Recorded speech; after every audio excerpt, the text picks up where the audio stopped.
Bonjour, nous allons continuer sur le premier principe de la thermodynamique.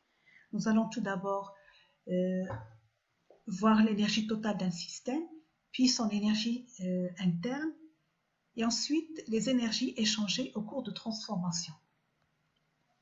Alors l'énergie est la capacité d'un système de fournir un effort en modifiant son état. Donc c'est la capacité d'un système à se transformer. Cette énergie dépend de sa position dans un champ de force, c'est-à-dire son énergie potentielle. Elle dépend de son mouvement, c'est-à-dire son énergie cinétique, et dépend également de sa nature propre, c'est-à-dire son énergie interne.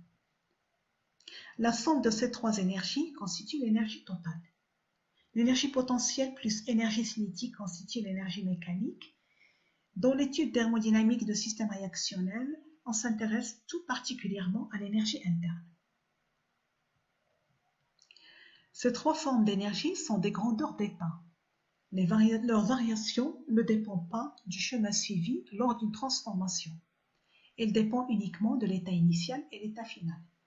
C'est-à-dire que si un système se transforme pour passer d'un état initial jusqu'à un état final par deux façons différentes, la variation de l'énergie interne sera U final moins U initial et ne va pas dépendre du chemin suivi parce que quel que soit le chemin, on a le même état final et le même état initial.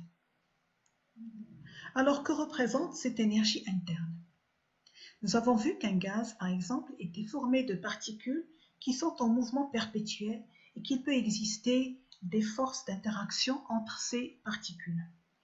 Alors, donc, l'énergie interne constitue la somme de toutes ces énergies d'agitation, plus la somme de toutes les énergies de cohésion entre les particules. Énergie échangée. Considérons un système se trouvant dans un état donné avec une énergie interne U. Si ce système se transforme, il est possible qu'il échange de l'énergie avec le milieu extérieur.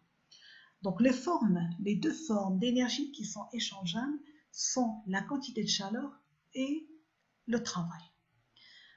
W et Q. Ce sont des grandeurs d'échange ou des grandeurs de transfert. Ce ne sont pas des grandeurs d'état.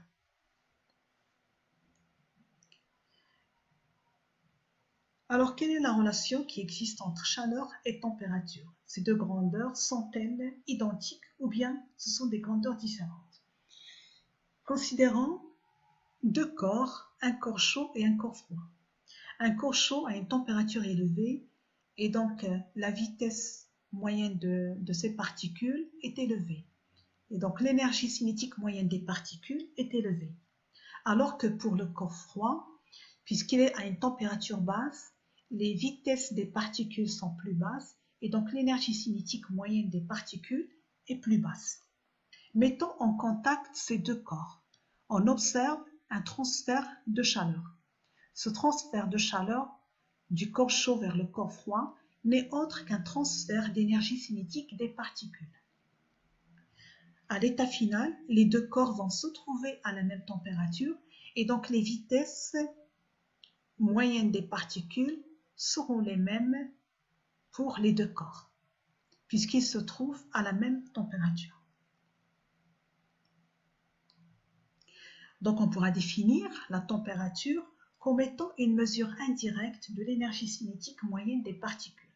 La température mesure le degré d'agitation thermique, alors que la chaleur, qui est une grandeur différente, c'est une grandeur qui traduit un transfert d'énergie et donc d'augmentation d'agitation thermique. Donc la température mesure le degré d'agitation thermique dans un état donné et la chaleur traduit le transfert d'énergie et donc d'augmentation d'agitation thermique lorsqu'on passe d'un état donné à un autre état. Il existe deux formes de chaleur, la chaleur sensible et la chaleur latente.